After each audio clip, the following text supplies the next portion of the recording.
thriller Thursday, The Sweet Face of Pure Evil. Look at that face. So sweet, almost cherubic. An innocent child, right? Wrong.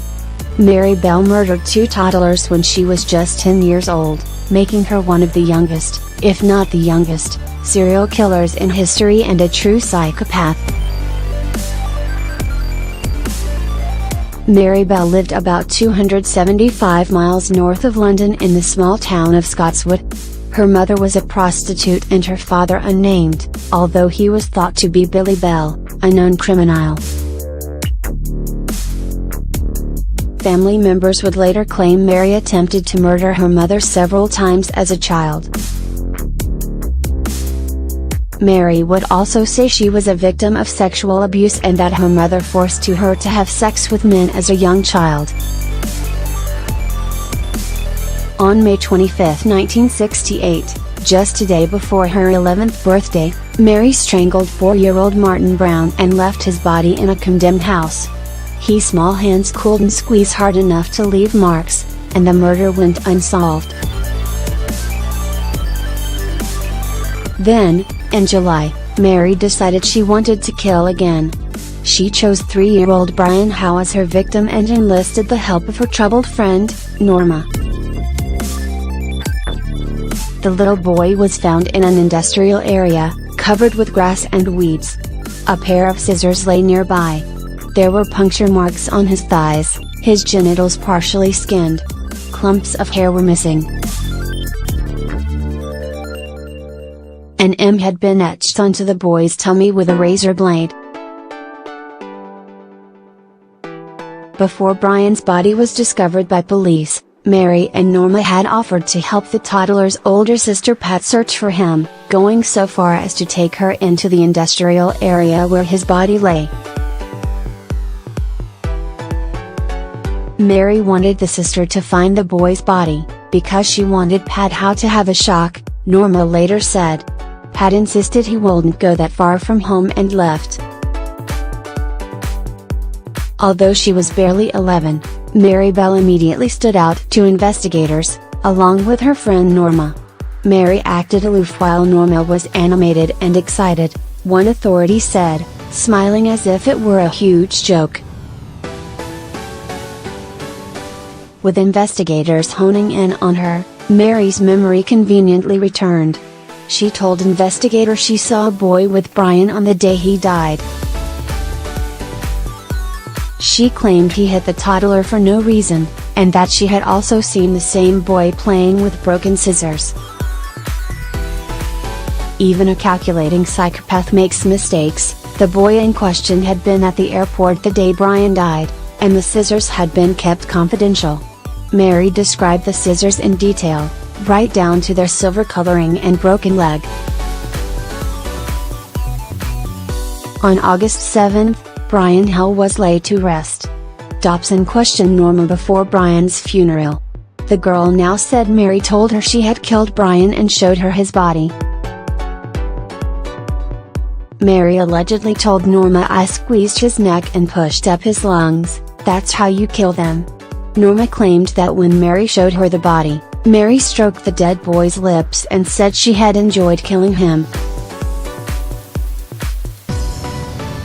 Police picked Mary up, and Dobson said that while the child was wary, she kept her wits. Dobson tried a variety of tactics with Mary, hoping to entice the truth out of her.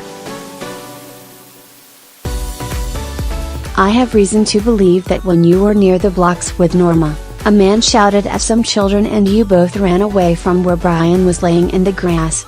This man will probably know you," Dobson said. "He would have to have good eyesight." "Why would he need good eyesight?" Dobson asked. "Because he was clever to see me when I wasn't there." Mary then said she was being brainwashed and that she was going home. Dobson refused and forged on. "I am making no statements. I have made lots of statements. It's always me you come for. "Norma's a liar, she always tries to get me into trouble."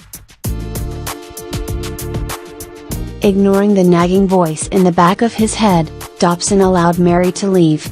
He later brought her back to the station after getting more information from Norma. Still cool under pressure, Mary finally admitted to being present when Brian died but implicated Norma as the actual murderer. Mary claimed she tried to pull Norma off the little boy, but that Norma screamed at her and kept strangling him. You can read Mary's full statement here. When Dobson told Mary she was being charged with the murder of Brian Howe, she reportedly said, "That's all right with me." Once she was incarcerated, stories of Mary's bizarre behavior and abuse began to surface. Other children said she was a show-off, and they didn't believe her when she went around claiming she was a murderer. According to friends and family, Mary had pushed her cousin several feet off a ledge behind some sheds, leaving him bleeding from the head. She also attacked 3 girls at a daycare, with Norma in tow. One of the girls claimed Mary had squeezed her throat, asking what happens if you choke someone, do they die? Mary was soon connected to Martin Brown's murder that had occurred months earlier. The 3 boys who had found the boy's body remembered Mary and Norma squeezing through a broken section of boards to get into the house. Mary had brought Norma to show her the boy's body. Because police could find no signs of violence, the cause of death had been left open. But ice-cold Mary and Norma reveled in tormenting the boys and asking her if she missed Martin and if she cried for him. The girls didn't stop there. June Richardson, Martin's grieving mother, was also a target. At trial, the psychiatrist who had interviewed Mary said she exhibited the classic signs of psychopathy. She showed no remorse and was completely unemotional. Mary Bell was convicted of manslaughter while Norma was found not guilty and placed under psychiatric evaluation. I have no idea how she only received manslaughter, but I can only assume it was because of her age. The authorities had no idea what to do with an 11-year-old murderer, so Mary spent the rest of her juvenile years floating from one institution to another. After the conviction, she continued to make headlines as her heartless and greedy mother sold stories about her to the press. In 1977, Mary escaped from Moore Open Court Prison, where she'd been since her transfer from a young offenders institution.